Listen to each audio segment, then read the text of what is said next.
apologies for the late start. This talk we arranged as part of National Heritage Week, which runs from last Saturday the 15th until the 23rd, Sunday. Events all over the country and all over Dublin, various events in Kilmainham Jail, Royal Hospital in Kilmainham, various events in this area. The theme of Heritage Week this year is Heritage at Risk. So when I heard that theme, I thought the heritage that I see as being at most risk is what I would call Kilmainham town, the area between Old Kilmainham, South Circular Road and Kilmainham Lane, where there's been the start of a town of Kilmainham for starting about 800 years ago maybe. I think we have a lovely sort of opportunity maybe here in Kilmainham. Some of the approach roads to Dublin, the ancient approach roads like Cork Street and Clonbassett Street have been totally destroyed as urban streets. They're highways. We on Old Kilmainham, and particularly on Kilmainham Lane, we still have the same road, the same route. It has the same feel as a road that would have been 200 years ago, 300 years ago, and that has a history going back 600 years ago and 700 years ago. So we have an opportunity to keep something of that urban character if we can.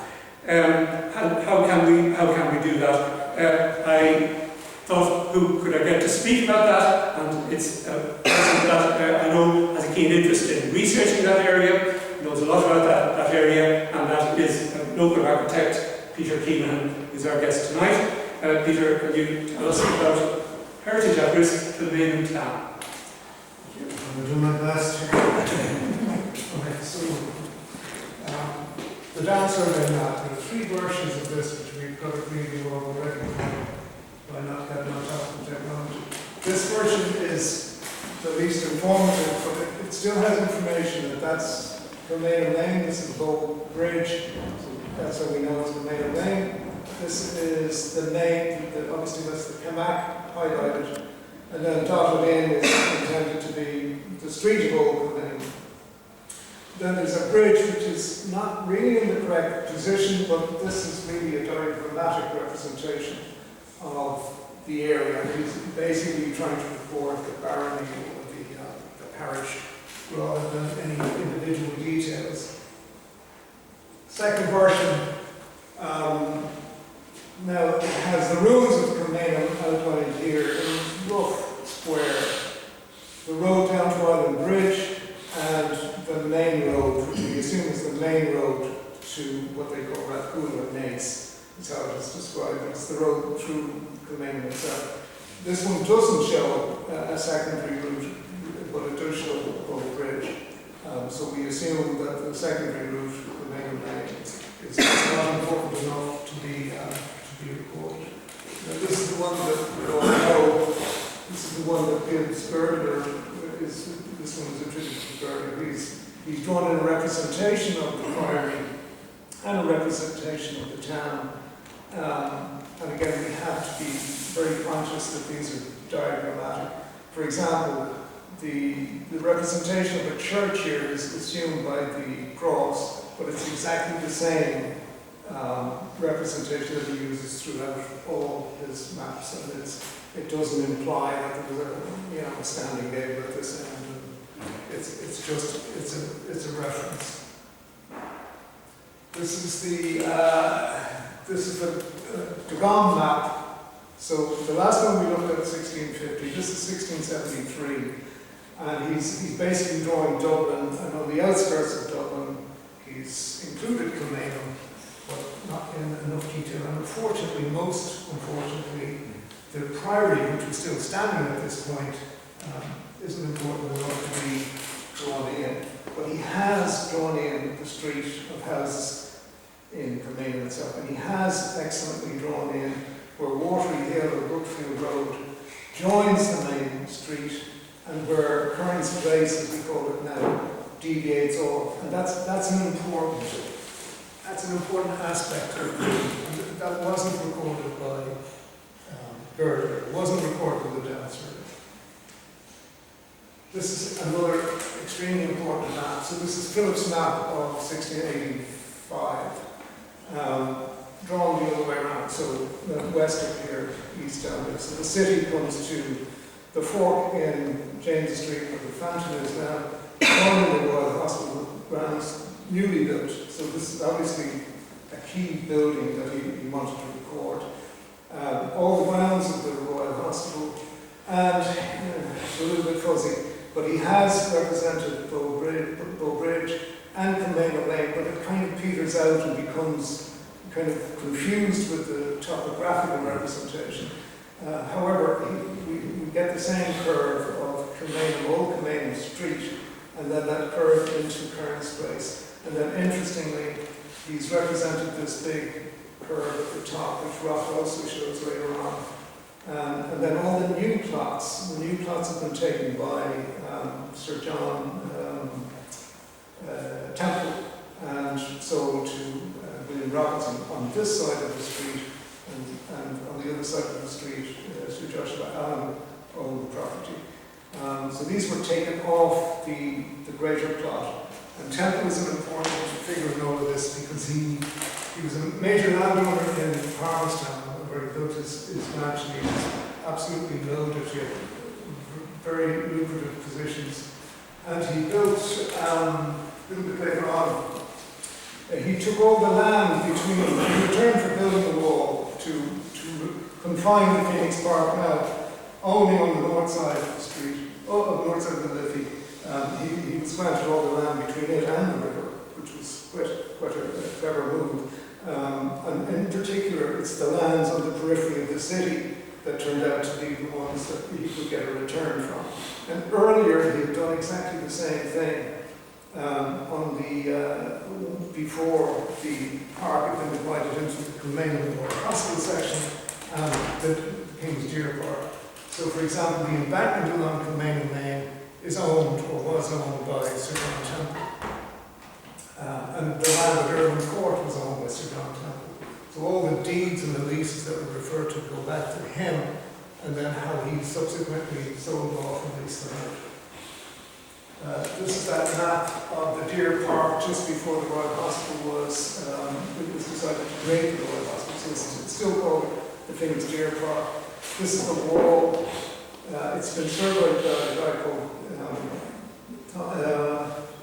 Thomas Taylor.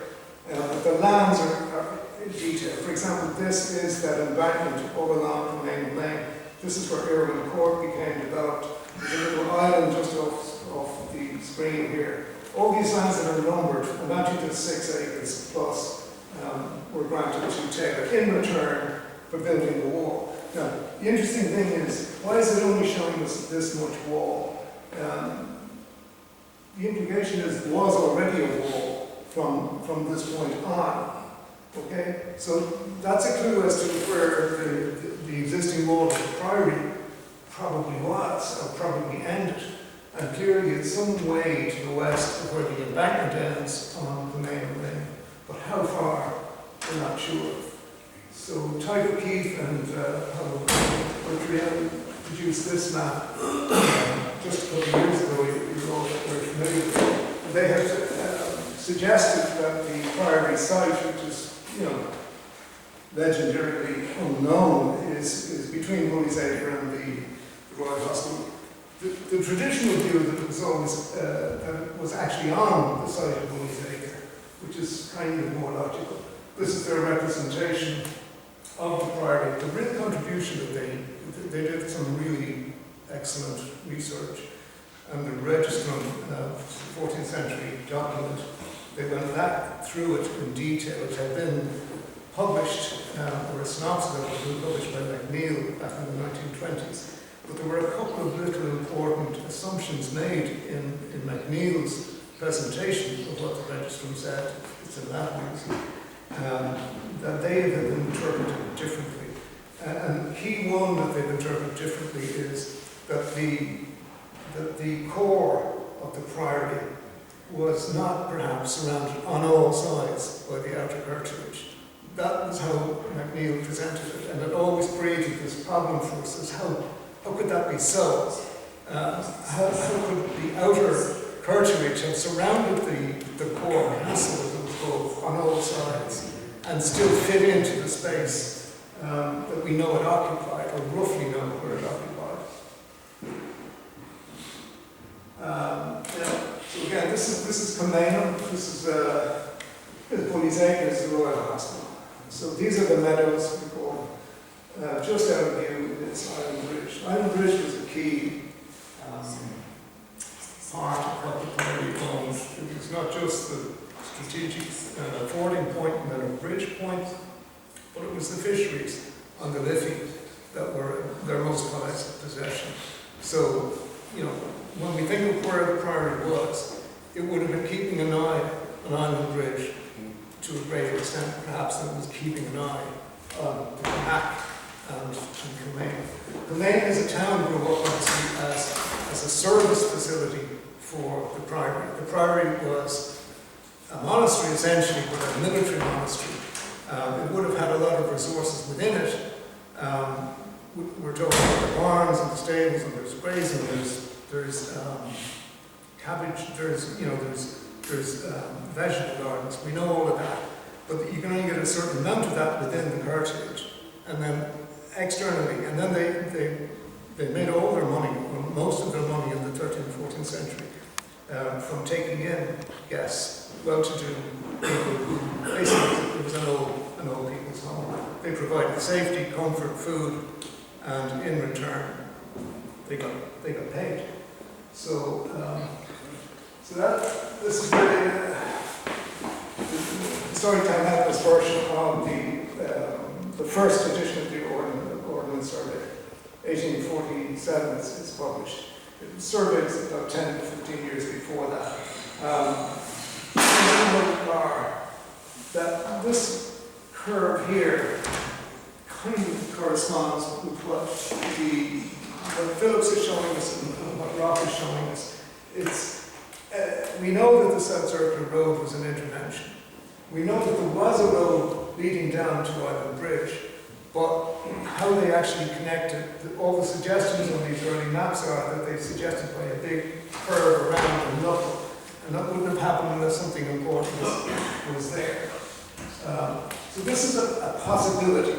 I won't go as far as to say I'm hanging my hat on it, but instead of being within the meadow area, I think there's a very strong possibility that in the Bully's Acre area and the officers' graveyard and all the lands that were lost then to the Royal Hospital by the building of the Circular Road, by the straightening of the building of the Circular Road. And it's also interesting that the Circular Road wasn't intended to come this way. It was intended originally to extend out past Golden Bridge and then swing across via the new bridge over the Liffey and join up with the North Circular Road. And that plan got dropped largely for cost. It took so long. This was in the original legislation setting it up in the 1760s. They decided, no, we've got to. Another contributing factor was the fact that Island Bridge was an old medieval bridge rebuilt by Sydney in the 16th century. It had been destroyed by a heavy flood in the 1780s. So there was already a need to build a new bridge there. So by the time the Circular Road reached Kilmainham, the two ideas, let's rebuild the bridge, let's make it part of the Circular Road, kind of continued. This is a piece of the wall on Kilmainham Lane. Just as if you're coming this direction from the Garda station, you're passing basically 19th century wall, two different periods of 19th century wall. And then if you clear off the ivy, you can see a junction between a section of that 19th century wall and something which is clearly much older. And then that wall, this older wall, it continues in a straight line until it reaches a point roughly at the top of where Rouserstown Lane joins Kilmainham Lane. And then it goes off again at a slight angle, and all the stonework is later, 18th, maybe even 19th century. But this section of the wall, which is heavily covered by ivy, is worth looking at. It's been kind of badly pointed and cemented over the years, but there's enough in that merits investigating. In particular, you can see that these are cornerstones. So if you imagine nothing here, these would have returned in the other direction. I think that there's a case to be made, and that corresponds with where Buddy's Acre eastern wall is. So you know, if I'm seeing a corner there, the next thing I'm seeing is, well, where's the gate? Well, the logical place for the gate to be would be at the point where Rousetown Lane rises up from the town bridge and meets that wall. And that's where that bend occurs, and that's where the change in character of the wall occurs. Well, I don't know. Well, I call Rousetown. We'll come to that. Okay. And there is no answer, but we'll come to that. We'll talk about it. This is just a drawing from place of Island Bridge. It was a very important location. It became more important as the development. When Robinson got hold of his land on the east side of Island Bridge Road, and as Joshua Allen started to develop the west side, you start to hear talk in the lease record of there being a town at Island Bridge. And you can see it there, 1697, 98 plays through that. We're doing so well. We might be at the end of that element. So, we'll go on to the next one. Michael, move on to the next element. No, not there's another folder in the on that stick.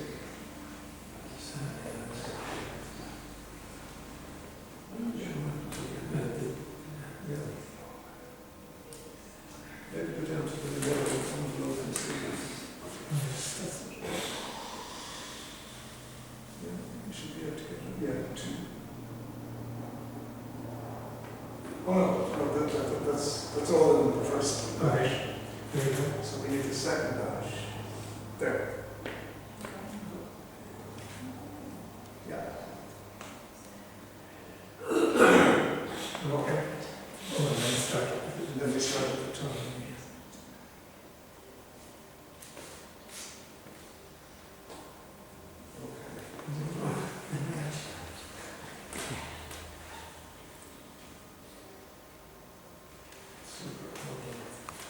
So that's Rock's town map of the city, just extended just past the Royal Hospital. Unfortunately, it doesn't continue, so we'll start to answer a lot of the questions we have.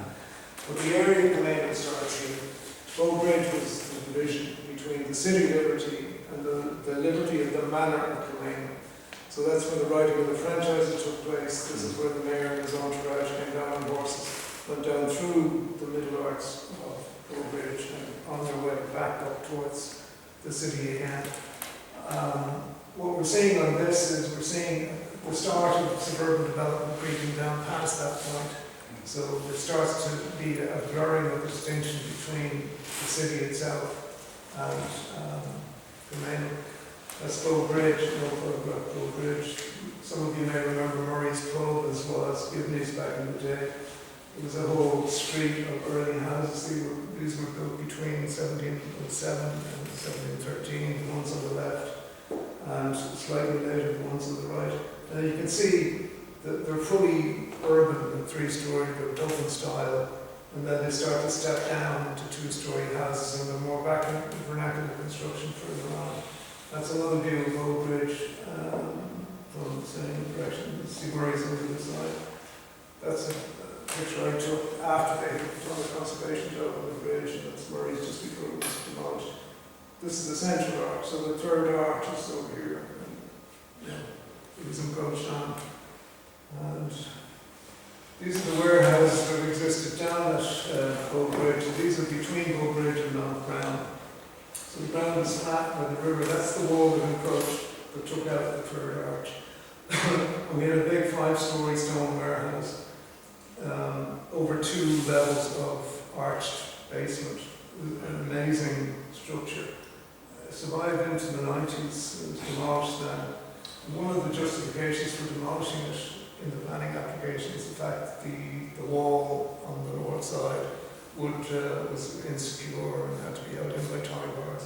But you can see how little worried they were. How little worried they were about that tall wall when they got in there in reality. I think it's Leo Mara's photograph might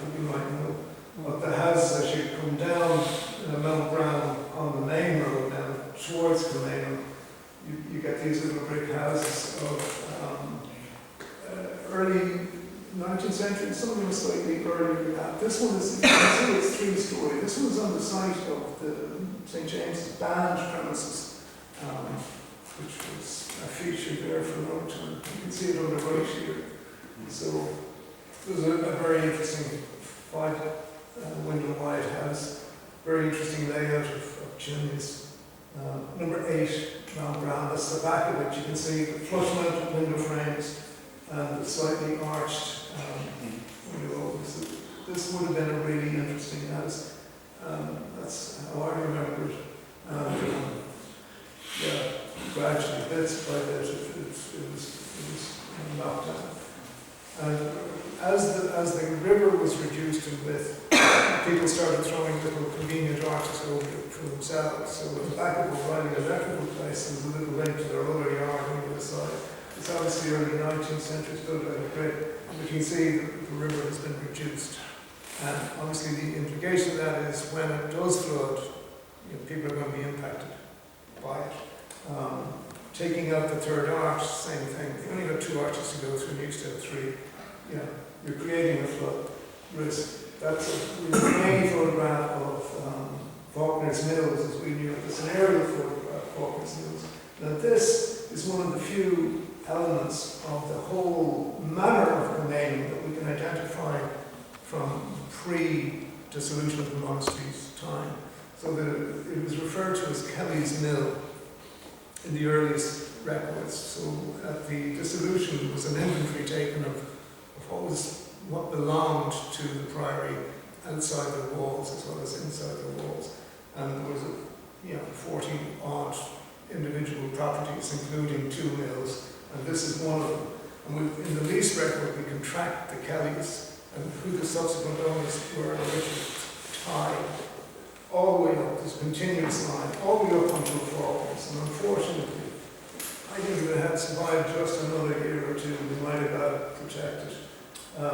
The actual buildings were of various periods, mostly 19th century, but the house was 18th century, it was mid-18th century, it's on rock, and stone built, 2-story, nothing elaborate.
With shading that were very hard to make out individual features. You can see it's everything we saw in the early after that sweep of Waterloo Lane, Brookfield Road, and Kearns Place, Spelman Lane, mainly switching points there. That's an area view from 1940, when you can still see a lot of fields in the area. Cameron Square had just been built in the late 30s, more concrete than the Brookfields. Road Street development. The other interesting thing is when you get across the bridge, all of this area between the mill is in approximately the original position of the medieval mill. And another factor in determining that the priory was here, rather than were in the meadows, is the fact that the deeds relating to the mill specifically state that it was located between the Camac and the site of the dissolved priory of the Nice Hospital. So it's sandwiched between the two. So that kind of rules out any other location. It doesn't rule out a location that's vast, because it could still be between them. the two, but it's unlikely that the priory was as vast as it would need to be in a different location. This is an excavation that was taking place there on Kilmainham about 20 years ago. Alan Hayden excavated a site for an apartment development. And what he found was the river, as we all knew, has been increasingly embanked so that more and more land was taken in to the use of the front dwellings. And it ended up being at its position when the excavation started. So it's in its current position. Before, there were at least 2 phases of embankment and enclosure that grabbed yet more land. These were the tanning pits that they found on the site. They also found the remains of the medieval house on the street, but they had been overbuilt 2 to 3 times. So they left a pretty small footprint, but they were there. And the ground level rose incrementally the whole time. But this, you're possibly familiar with this house. This house is at 23 Kilmainham. It's right beside where the original jail was, or the Sessions House as it was called. The jail was a really secondary function of the Sessions House. The Sessions House was primarily a courthouse and an administrative centre for the area, but it also functioned as a jail. The house is really important. You can see that one wall of the jail has obviously been incorporated into the new structure. This new structure was only built about 1890s. But you can see that they've done their best to hide the fact that they're saving any old material. But the old material survives in that one wall. And if it survives there, in all probability, it survives underground as well. But it's never been excavated. You can see the steeply pitched roof of this house. This house was built no later than 1693 or 4. That's when we have lease records dealing with it and the adjoining house to the west. That's an early photograph of a part of it. The basic were little small shops. That's one of them was a dairy. That's the way I remember. You can see just how dense the slating was in the roof. This is extraordinary. That actual roof appears to date to the original construction. The slates were absolutely tiny, what I assumed when I saw this picture was, I assumed that they were heavy joist lines. You can see the ridges running down there. But when I got into it, years before I put it into the house, it turned out that they were really slim little joists, but they were of the right period. They were of that late 17th century because they didn't incorporate a ridge board. And a ridge board is an innovation in construction that happened just about the 1700 period. And once they copped on that they could make life easy for themselves, they put in a ridge board, and never went back. That's the back of the house, and you can see the back is as detailed as the front, but little corners, that little projecting angular brick detail is at the back as well as the front. So it was an important house. Lord Ross is the landlord for this. He's probably the builder. It has that landlord look to it. The fact that there were 2 houses. That's the roof, and it's covered with copper. But you can see the stone construction of the wall that I believe is probably the old jail wall. Very thin joists. And you can see the lats, the timber lats holding the original slates are still surviving. Now this is sheeting. This is Northern tile sheeting. This has been nailed onto the top of it to stop the water going in. But enough of the original detailing is there. That's the space inside. It's wouldn't have been open like this. There would have been a partition and the stairs going up the middle. But it's still, to have a 17th century house in Dublin, this is under the stairs. It's very difficult to see.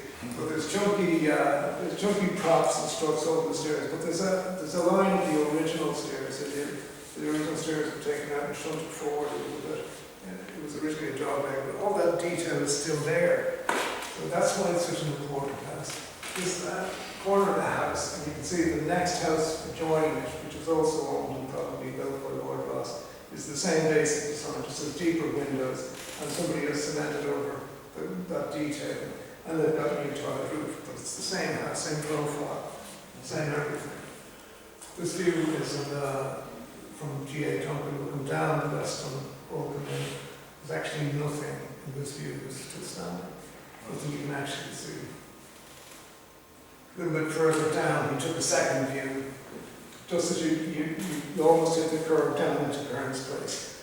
That big brick house in the corner of Kearns Place is there. That terrace survives, but everything else is gone. 1960 was the ads for Bush transistor radio. The size of a picnic basket. These are the little old houses as you turn down into Kearns Place. The architecture became much more basic, much more vernacular. With no landlord involved in these are just built by artisans themselves. And I've got a whole bunch of photographs of these which I couldn't put my hands on. But when you stepped into these, you went down 2 steps because the ground level had risen there, probably because of the impact of repeated printing. People said, we need to look at this. That's a piece of the wall. The actual path was about 1.5 foot, 2 foot. That's a part of the wall of what they demolished. The path was literally. This is a dangerous buildings guy from Dublin Corporation out telling us how out of control the building on the corner. It's actually the camera guy that's out of control. That's not out of control at all, Anyway, they use all kinds of tricks. This is looking up Kearns Place after the demolition. There was an active range on the left-hand side. So we get a modern range dating to just the turn of the 20th century of the yellow brick, built by Kearns, after whom Kearns Place is named. He was a property developer, he lived in that garden. Okay. They named the bridge after Kearns. When they repaired the bridge 2 years ago, they were looking for a name. I said, it's called the Town Bridge. Every deed tells you it's the Town Bridge. To distinguish it from Kilmainham Bridge was a little bit different. But now the Kearns Bridge is what we're stuck with. You'd be amused at that. This is the original bridge. The original bridge was taken down in about 1940. You see there would have been undoubtedly 1 or 2 more arches. The river was so much wider. Not exactly a work of art, but it was the original bridge. This is a factory being built on the site that those vernacular 2-story cottages are on. This is the big house in the corner, mercifully still survives, and that terrace survives. Missing its windows, obviously, but you can't do everything. That's the rest of that terrace. This is interesting as far as these are the deeds, these are described as stone houses. And I think they were just pretty comprehensively rebuilt in the 19th century. But again, you're not sure. And the one on the left, the 500 wide one, some really interesting references in the lease record to that site being the castle house of Kilmainham. And it's repeated so often that there cannot be a mistake in it. And when you look up the deeds, there is, the maps rather, there's a kink in the back wall. Now they say the castle house and 2 houses built to the street. So this is one of the 2 houses. The other one's a little narrow one, but the post office used to be behind the first car. It's bricks. It's rendered, but you can see a bit of the render fell off. It's a brick house. I'd love to get in and do more probing in this one because it looks early 19th century. Everything about it early 19th century, except that super high parapet in the mold, and the roof profile is that little bit too low. That's the back. You can see one of the windows though now is that same arching that we see in the early 18th century. It's not the castle. The castle was in the backyard. But there is a reference to the castle house that we have to go hunting for. The deeds that refer to the castle house are consistent with what we found in the register and in the extent of the monastic possessions of the dissolution. Somebody had a castle house. The names don't match, but the period of 150 years between the earliest lease and that's really good.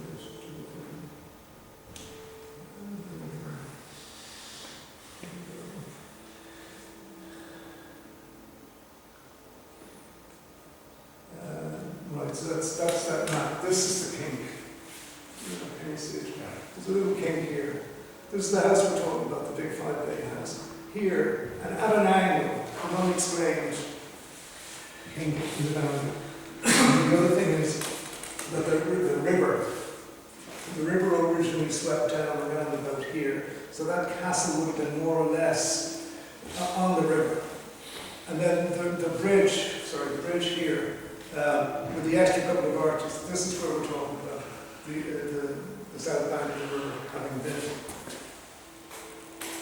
There's a photograph, come back. Okay, so I picked them on from.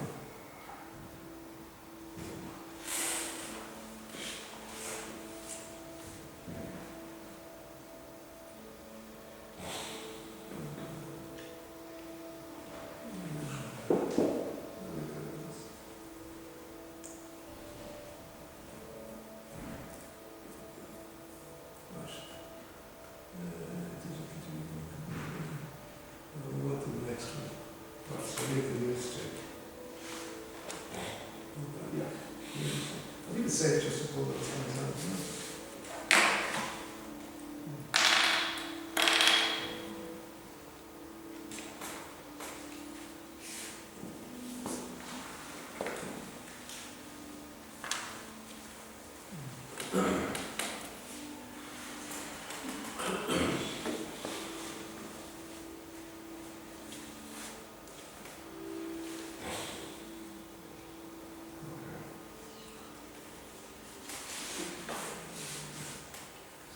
So this is the ordinance survey map, a little bit further.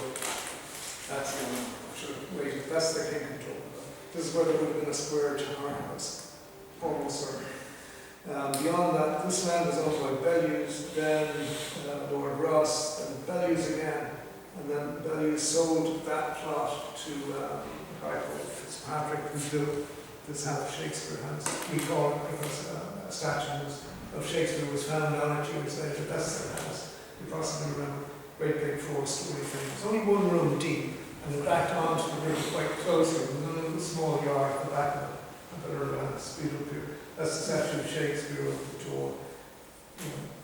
We don't have time to go through all that. So that's still there, is it? No.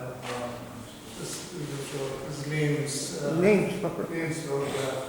Yeah, I couldn't get it out of you, so I got it out of you. There you go. I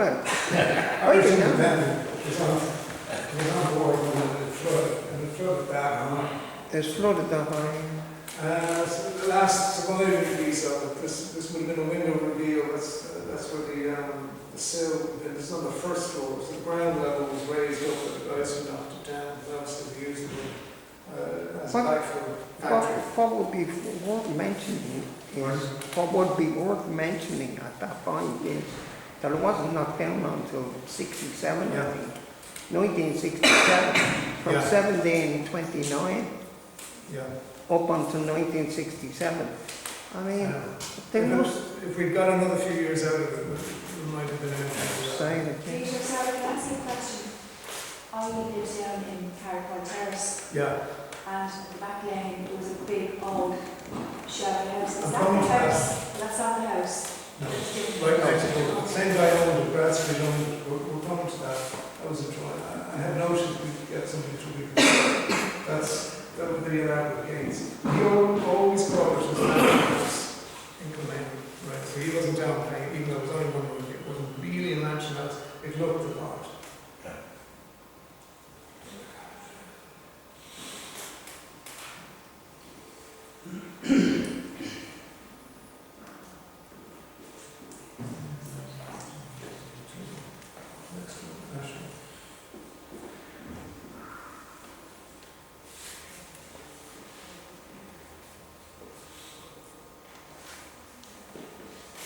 Press enter twice. Oh, yeah.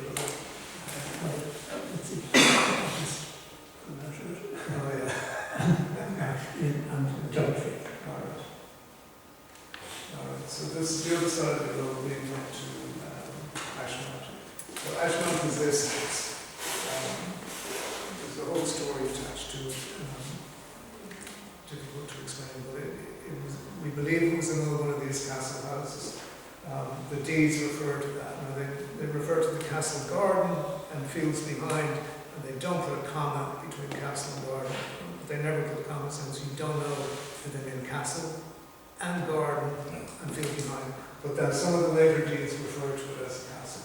This is the house beside.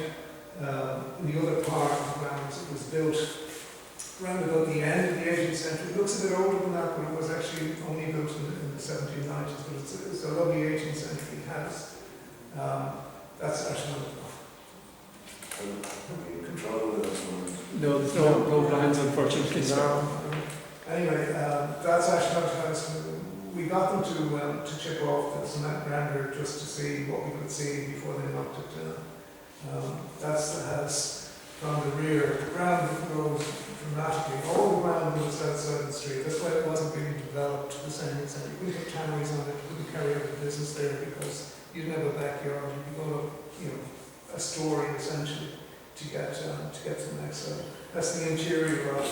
You see the walls were very thick, and it had this amazing vaulted top floor.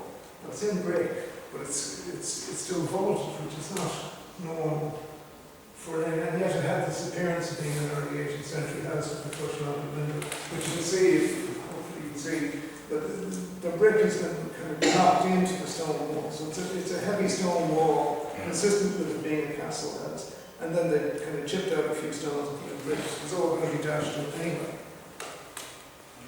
This was a stone lintel we found reused as a doorstep at the back of the house. And it's a carved stone overdoor. This was a bit of amateur excavation we did, and they knocked it down. Under the quarry tile floor, we found this paved area, paved in cobbles with kind of a curve running down the centre. We think it was used at that point for animals. This is Prospect Terrace, immediately to the right of that. Prospect Terrace stood in front of Prospect House, which is another 18th century house, late 18th century house.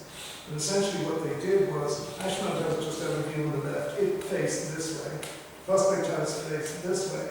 And then they used the ground in front to build a terrace just at the turn of the 20th century, so in the late 1890s. We met a developer, Hughes was his name. He wanted to knock down everything, so that's a lovely 5-bay house on the left, the remains of Ashmount House, and then he wanted to build a terrace, essentially Prospect Terrace again, 100 years later. He wanted to build it in the 1990s. And to get in more, through the site of the original 5-window wide house, he got 4 houses in the back of his car and that. So, eventually we prevailed on him to change his plan. And we came up with the idea of keeping the two structures as best we could to the front and building all his new houses at the back. And he actually got 1 extra house. So, but he still bitched because the house, the two he put into the 5-bay house, they couldn't get home bond approval for them because they weren't new built. They incorporated original fabric, and that cost them. And he never forgave them. So when were they built? These are 1990s. They're They're not going to win any awards, but I mean, the fact that we kept the two structures, albeit in a rebuilt form in the case of Ashmount and in the case of the preserved frontage in the case of number 54. I mean, it wasn't made. And the other aspect that we'll talk about later on is the terraces that came in the late 19th century, early 20th century. They're good quality, make fine homes, but they could be in Phibsborough, they could be in Donnybrook, they could be anywhere. They don't have anything of the special character of this area. And the more you build of that, and if that's your model, eventually anything that's distinctive will be lost. And we won't have anything to distinguish us from Phibsborough or any of these places.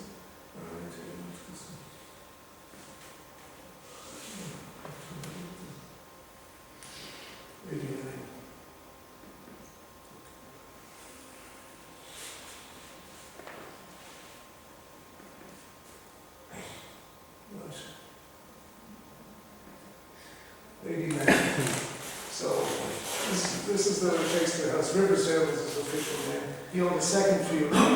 He built a second house, which became known as Millbrook House. That's the one that you're talking about. And then because he he had a little gentle curve going here. He built a stable block on the right, to make this nice little park.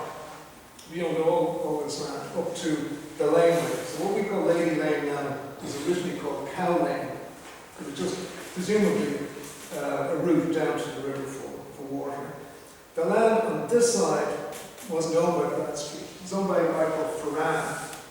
And he owned this, kind of saddle-shaped arc of land through where the South Circular Road ran, all around the original course of the canal. And eventually, at the end of the 18th century, he started to build a couple of houses here. He built two here and one here.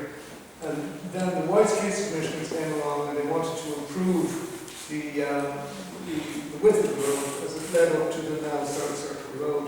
So they took 6 feet off. I mean, that's why it's set back. That's why we have that big wide path in front of the cottages there. This is Lady Lane as it was looking up, and the development of Ashlands at the other end.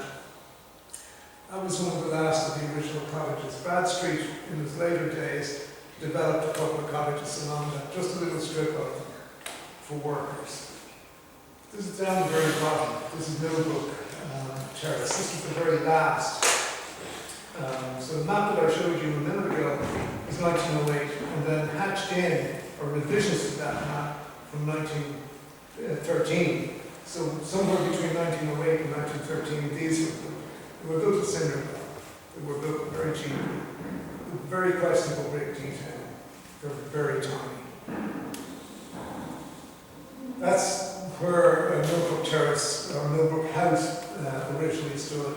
And you can see that the corporal did flood protection works there quite recently, about 4 or 5 years ago. And they took out, there were quite substantial remains of that house. They took it out to build this brick wall. I can understand, because Millbrook did get flooded. This house, the couple who owned this house were the Ardifs, who were related to the Ardifs. And they asked me, a good few years ago, could we get permission to rebuild it? And I said, I don't see why not, because it's built to cinder. It's impossible to grade, in my opinion. And I said, yeah, let's go for it. And the ground on the other side of that ivy-clad wall, where Riversdale House or Shakespeare House had stood, is now about 4.5, 5 feet higher to get itself flood-proof. So it's towering over that, and they had just got planning permission from an apartment scheme, which I'll show you in a few minutes, on that site. So 7-story apartment scheme on one side of the wall, a little cottage on the other side of the wall. I said, let's go and rebuild it as a 4-story house. Then we don't have to, if we do that, we don't have to encroach in our garden. She had a tiny little garden at the back, and everybody down there had built over every little inch they had. But you can see this is the alternative. Basically, this is down Barrack Forward. You've only got so much space. If the corporal won't let you build up, you've got to kind of make some kind of attic conversion. And everybody's done it a different way, to the best of their ability. But it means that there's no yard. This is the aerial view. And you can see every little inch of space is used up. One option. What I said to the corporation was, if you think about it, you're on a site on Fishamble Street. Fishamble Street started out as 1-story wattle and dog house in the Viking Age. And the Anglo-Normans increased that to 1.5 stories, 2 stories, timber frame. Then it got to be cagework construction a century later than that. A century later than that, they're building in Britain, they're building it 4 stories high by the 17th century. All we're doing is we're just cutting out those centuries. I don't have 4 centuries to wait for you to decide that this is a good idea. But we were blown out of the water. Eventually somebody did get permission to build a 2-story house down the end. And it's kind of semi-doored, you can see it on the one side. But my view is, people who are living on their own land with something that is not a protected structure, that has character, but could have more character, why not let them develop their own plot? Why wait for them to be so frustrated and so flooded out repeatedly that a developer comes in and he buys them all out, and then he puts a block of apartments on it? What's wrong with just the person themselves do it? Who's looking down Lady Lane? Who's looking across Lady Lane? And there is like there's merit in that, insofar as we all love the fact that that's not high, because we can see over it, and we can see the valley, that's great. But I wouldn't want to live, I wouldn't want to live in one. And you can see every inch of space is utilized. You know, I think there's a better model here.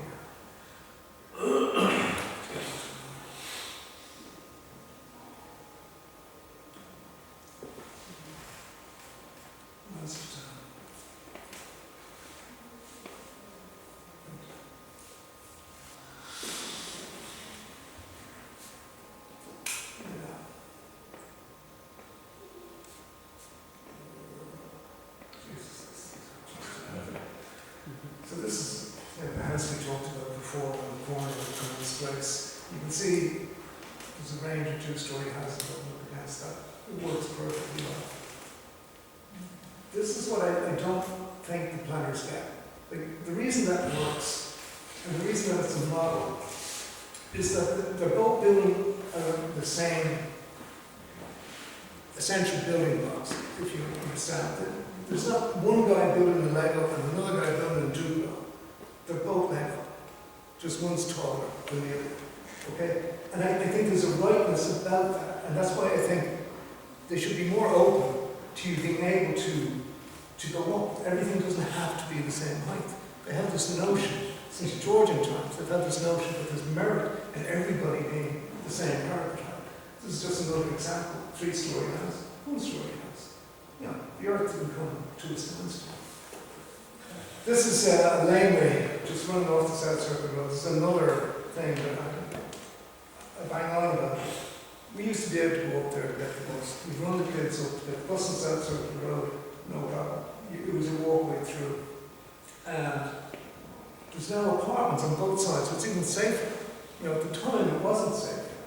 Now it is safe, because people look into it, except they've got these big high walls that they don't want any interaction with anyone using the laneway. And security reasons. That was the American embassy said, okay, fair enough. But you know, you see how it links down. That's the big tall house we were talking about a minute ago. It comes down very steeply, then the steps. But when you get to the steps, the gate's locked. That laneway though, that's just behind our house on South Circuit Road. That laneway leads down to double dividers, and they touch it off the paper. Yeah, I saw their cylinders in the outlet.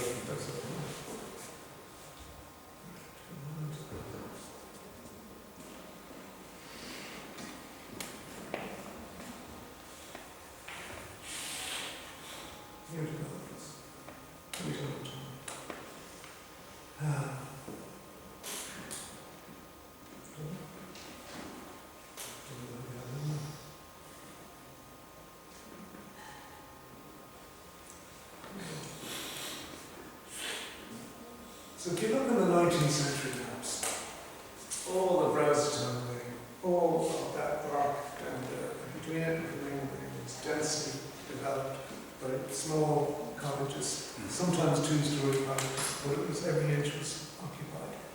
And the interesting thing is that this was originally the green, the common green of Kilmainham. So when you came across the bridge and before you hit the wall of the park, you had this green sward, and that's where you could graze your whatever, you know, before going to market, after going back to market. But it had been heavily developed from that moment on. The owner of it, the guys who bought the land from the Crown, and it passed through several hands, they weren't interested in any kind of common land. They owned it, they had title. So we were presented this opportunity. What do we do with it? What I was trying to do was, I was trying to get something of that individual building block that I'm talking about. Build a Lego, not do build something that is consistent with the brain of the area. And, you know, as far as possible, like this is a demolished cottage, but I kept exactly the same front and back dimension to try. But we got roof terrace, because you can enter from an apartment on this level, on the upper road, apartment on the lower level, the lower road. Some of them go all the way through. These were the opposite the guard station, same idea. Your living room is on the top, therefore you want your roof terrace. Where your living room is, you want your roof terrace reason the roof is slanted like that is so that you're not overshadowing the next roof terrace. That's why this is good. There's there is a logic to it. These ones are individual houses, and again, things that you never sell a four-story house. But you're entering it at the bottom. You're entering it halfway up on the upper road. Same thing. There's your looking across. This is the rebuilt Ashmount house on this side, and you're looking across the valley. This is Lady Lane down here. And here again we see what had been a little cottage on Lady Lane. It's got this massive barn roof, but they only have two fronts. So the bedrooms, and that's a planning decision. That's because they won't get permission to go and do what others do. This is an apartment scheme another guy did. I actually don't know his name, but it's actually very good. It's kind of close. And this is looking down from that entryway now into the children's hospital where they've redone the steps. And you can see he's done exactly the same thing I'm talking about. He's broken it down into elements. It's not one massive monolithic block, and it's steps, and they're very it's very inoffensive on the street. It's I wouldn't have necessarily done that on the yellow brick, but you can see it. I mean, this is St. John's Cottage, is the yellow brick, the yellow brick. Planners like that. This is a development that mercifully got refused permission there very recently on Kilmainham Lane, just looking the other way. So that's the Royal Oak here. And that's Phyllis's house. They've actually shown the Featherston's house, even though the development would have gone that far, and demolished the Featherston's house. And they also don't show the shadows of the tree. They don't show the shadow of this thing. But planners popped on to it, they refused it. And there was another block on the other side of the river that was even worse than this. Has that been refused? Yeah. And on appeal. So that's that little enclave, Royal Oak, little enclave of cottages up here. This was the first one. No, sorry, this was the first one built. That's the one that has kind of got its flat roof now. It was rebuilt by Featherston. What's Featherston first? Mr. Elliott. And Phyllis's house and Hopkins' house. And you can see, it's almost perspective is wrong, but that's Shannon Terrace down below. And our gardens there. Yeah, this is the old jail. See, these are the two houses I'm talking about. This is 23 Kilmainham, this is the 17th century house, and it's matching partner next door. This is the side of the old jail. All the gardens extended all the way down to the river, only the river wasn't quite as far. This is this other development. The guys who designed the one that I just showed you designed this one. It's just, to me, it's bulky. It's not that it's tall. I can live with tall, but it's bulky. I thought it was children's hospital for a second. Yeah, but they're trying to use that. Well, we're no higher than the children's hospital. This is a national institution, So you can see the relationship. This one was permitted on the Shakespeare House site. So this is the terrace. This is Lady Lane. This is a little one-story terrace. These are the ones I'm telling you about. I couldn't get permission for a four-story house beside it. They got permission for this. And luckily, financial crash happened and they didn't build it. That's a look at the other way. I mean, that's not Jupiter. That's just a plan. That's mega. See, these were their own promotional images of what they were going to do. This is to convince the planner, look, it's perfect. There's another one that went, this one was refused. It was refused out of concerns of flooding. But this is on current space. And look at the relationship. The unit size, it's just, like, that isn't a bad design. A campus somewhere, or in the docks, or somewhere else. But it doesn't acknowledge the grain and the character of this particular area. And that's this guy saying, I'm showing you the one that got permission, so that you will see that I am no bigger than the guy that got permission. So he's using the precedent of that one. And again, mercifully, the property crash took care of it. That's another version. Again, that isn't a bad design if it were on a campus. in the Grange Home or something. This is the opposite of that. This is a semi-civic building. This is the Hilton. You can see a lot of care, a lot of design went into that. It's a soft relationship. It's directly opposite the courthouse. And they knew that this was a semi-civic building in a semi-civic location. And they put in an effort, and they did what I think is a very good job. The other kind of time, almost. Couple of minutes more. Okay. Do you know what? I don't think I brought the rest, so do you want to have a discussion while we wrap it up? I mean, you know what I'm talking about. There's going to be a lot of planning applications coming our way in the next couple of months or years. We've been lucky. Francis has, restrained the Heritage Group to put in submissions, but the submissions you have to put in take a lot of time, and not everyone agrees with everything. Like, I've had a lot of people who don't agree with what I'm trying. But a lot of people, they just don't try. It's a cut and paste job. They did their last job, cut and paste, and do it here. They're not invested, they don't feel anything special.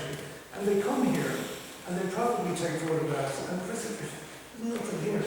Like, whatever was here, it's in the past, get over it, But I feel that we could do more. I feel that there is enough left. Like, if we got 23, if we got that one protected properly and restored properly, and like somebody living in it, imagine living in a 17th century house. We were told, Craig wrote the famous history of Dublin. Dublin, 1660s, 1860s. He wrote it 70 years ago, published in 1949. And one of his first paragraphs was, there isn't a 17th century house surviving in Dublin, unfortunately. So we're going to talk about the 18th century. And he did a superb job. But to have a 17th century house and still struggle to get it protected, it's not, to this day, it's not a protected structure. To this day, they still dispute. The Dublin providers own it, and they still dispute that it is. And they pile pallets up against it. They're just hoping something about it, or a strong wind or something, and they've nibbled away. I have other photographs that show the fireplace of the adjoining house built up against that gable end, strengthening it, and over time they've nibbled away at that. They've taken it away, and then they invite the corporation to come around and look at how dangerous it looks. It's dangerous because you've just taken out the bricks that hold it up. And then there's another house on the other side. There's a file for the south side of the street. If I have a minute, I'm just going to see if I can find it. Well, we'll get some. Sorry to disturb, just a gentleman monitor to say that the library will be closing at 8 o'clock. But we'll reopen tomorrow morning at 10 a.m. So as you hear, we only have about 5 minutes to chat, which is a pity, but can we have any views now? I might have been, in my introduction, might have been overly optimistic, because we've seen there a lot of things that have been lost, but I still feel quite sort of positive about what we do have, as Peter says. Yes, any thoughts, views? Pre-planning meetings, would that be a place that, is there any chance that could ever happen? That the community would be consulted? There's no such thing as a pre-planning meeting. There is a pre-planning submission, which is basically you have to put in everything you're going to put in for planning application. You have to put it in as a pre-planning submission. You don't get a chance to talk around. You don't get a chance to say, well, there's show drops, and you say, no, the reason that we've done it this way is this. Listen to me for a minute. And then you explain, and you try and, they get a feel for what you believe. You can't do that. If you just email the thing in, you're hoping for the best that they read it. Half the time they just look at the pictures, So that's gone. There used to be that. We had, when Dick Gleeson was a planner for this area, he and the city manager, would you believe, the late Michael Keenahan, rest his soul, organised a walk around the area by the planning officer. in the 1990s. And the two of them, the senior planner and the city manager, walked all around the area. We just did a trawl through. And we stopped everywhere at everything we thought was interesting. Ashmount House, all of those, we emphasised, you know, you could see them, yeah, I don't really see them. But, you know, they still took the time. And they moved on. And there was a new Barracks. Since COVID, you know, forget it. There's no interaction. Now, good news.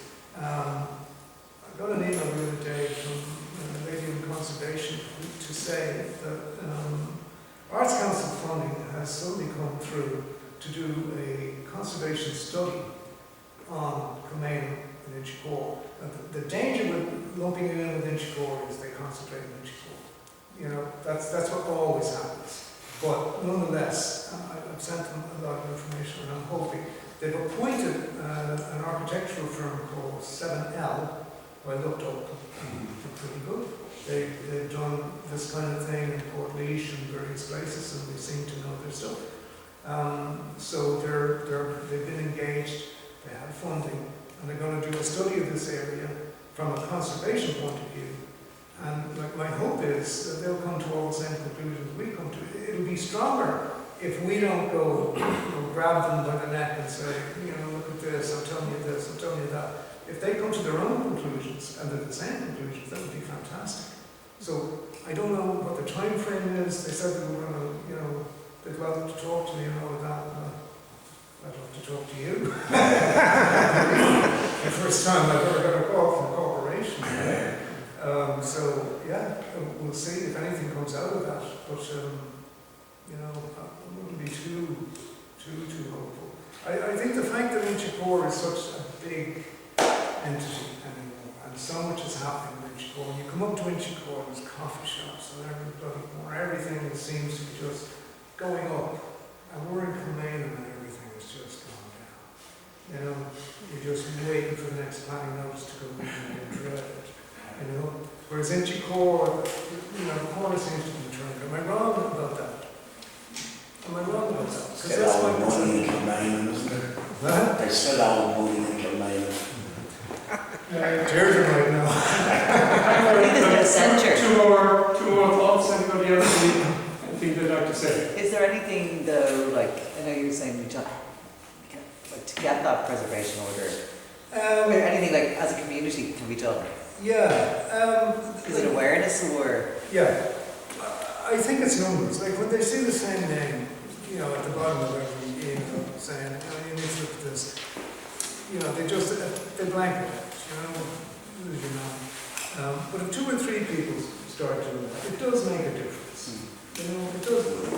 The concerts, let's just say the concerts across the world and the Royal Hospital. Some of those are great. You know, that are going on, they're great.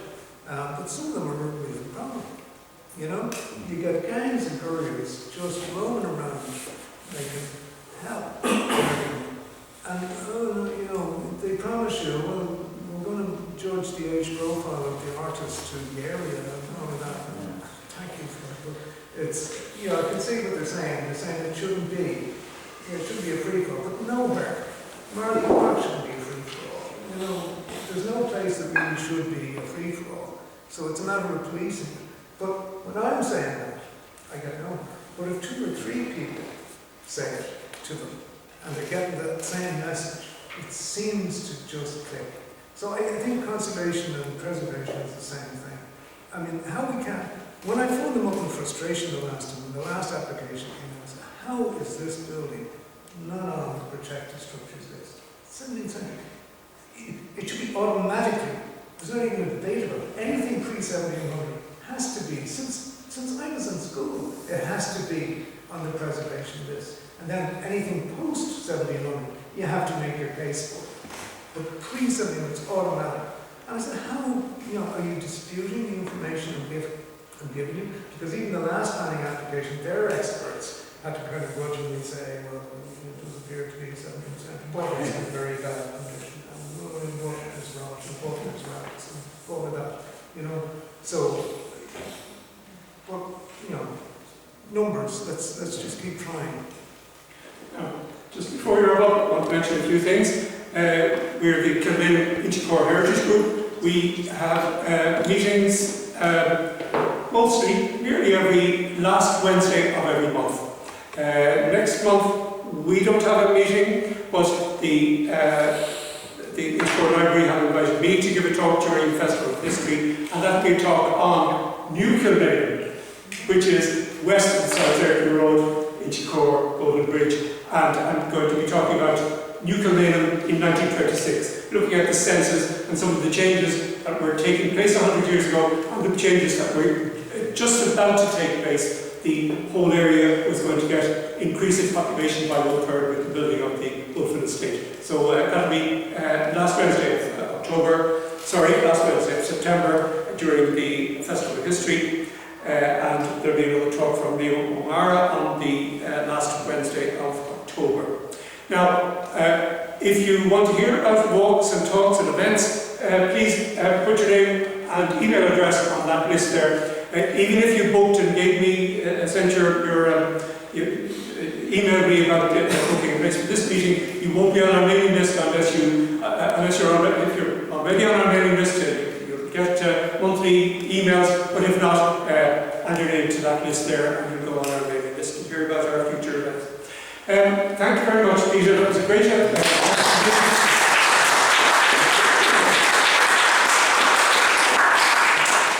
Thank you very much. And thank you all very much for coming. See you